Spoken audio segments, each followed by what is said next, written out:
Hey guys, so it's been a long time. A lot has happened. A lot has happened. Which is why I've not made a video, an update, and anything. I don't even remember when my last video was. Probably like January.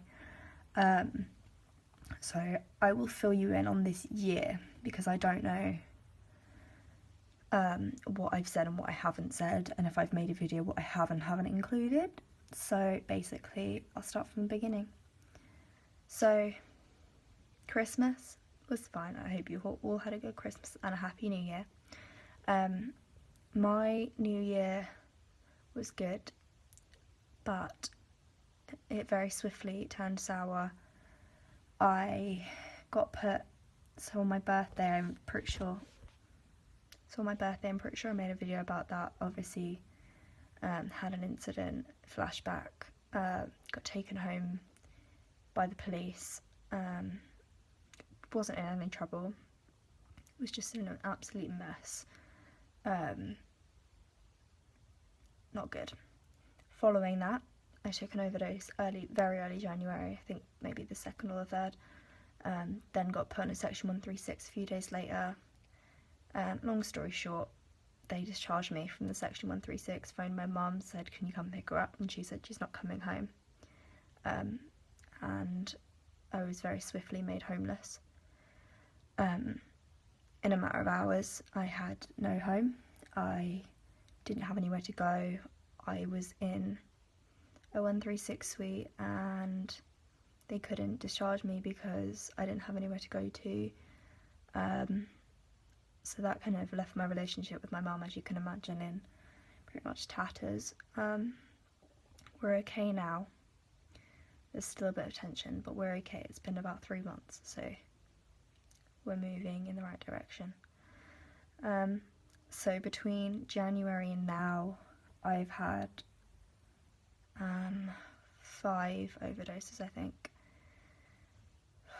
3 happened in January, February, and on the 4th I basically won't go into what happened, but I ended up with more medication than I should have when I picked up a prescription, and I took nearly all of it. My friend found me because she knew something was wrong. I was staying at hers at the time because obviously homeless, didn't have anywhere to go, so she noticed I wasn't at home, came and found me in my emergency housing, surrounded by tablets and packets and God knows what else. Took me to hospital. My throat started to close up, I couldn't swallow, I couldn't breathe properly, I was really confused because of the medication that I'd taken and the quantity. By far the most serious overdose I had ever taken. So not good.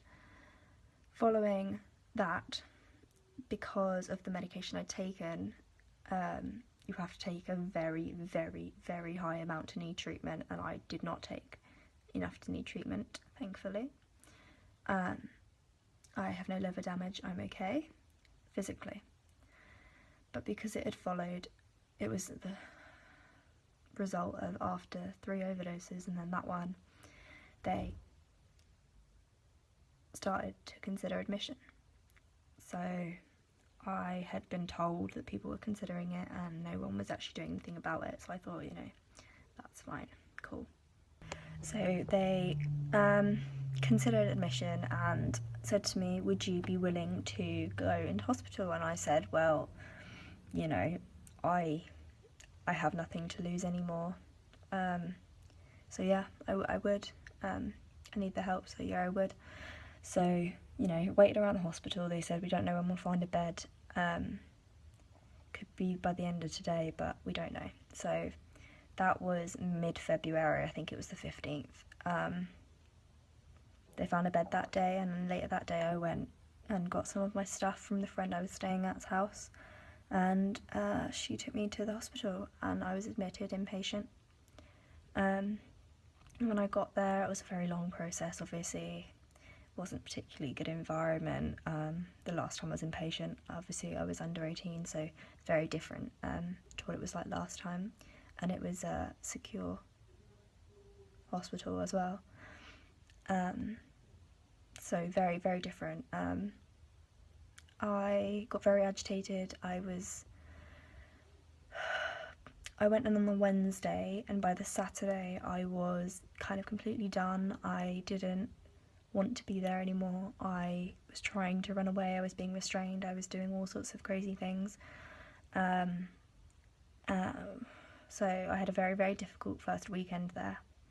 And then it got to the Monday, and after the weekend I was like, I'm discharging myself. I don't want to be here.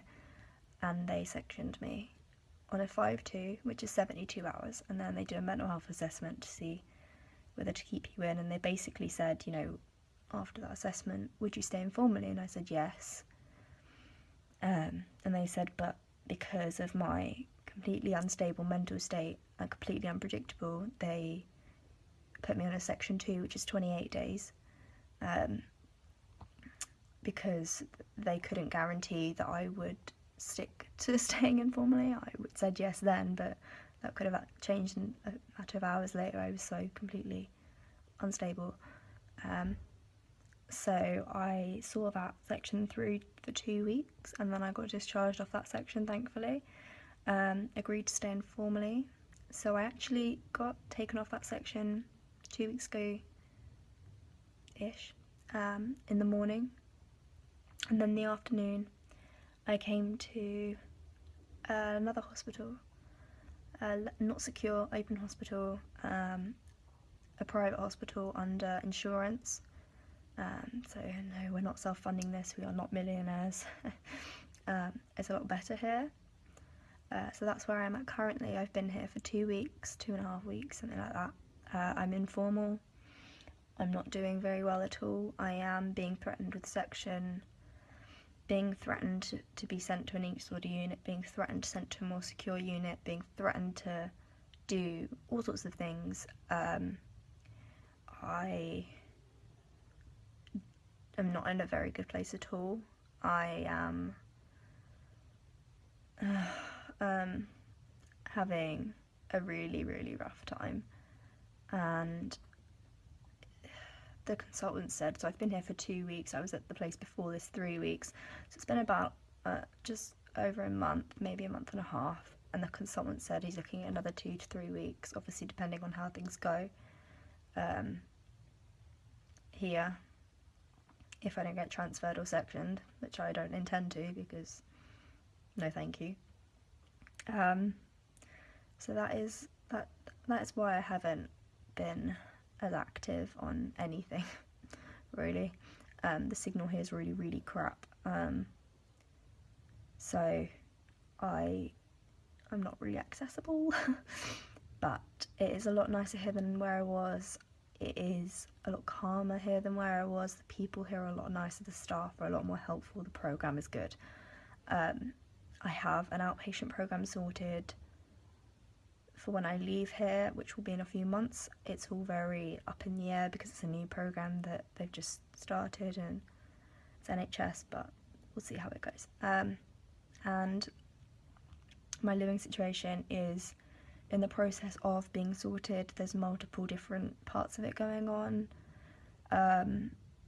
My care coordinator, who is meant to be helping me, is completely letting me down and not being of any support whatsoever, is arranging meetings with housing people that she needs to go to because they need her referral, and then not turning up to meetings and not taking my calls and just being completely unreliable and completely irresponsible and unhelpful, which obviously puts me in a worse position, because if I leave here still homeless, then I am just throwing myself back into the same situation that got me in this place in the first place.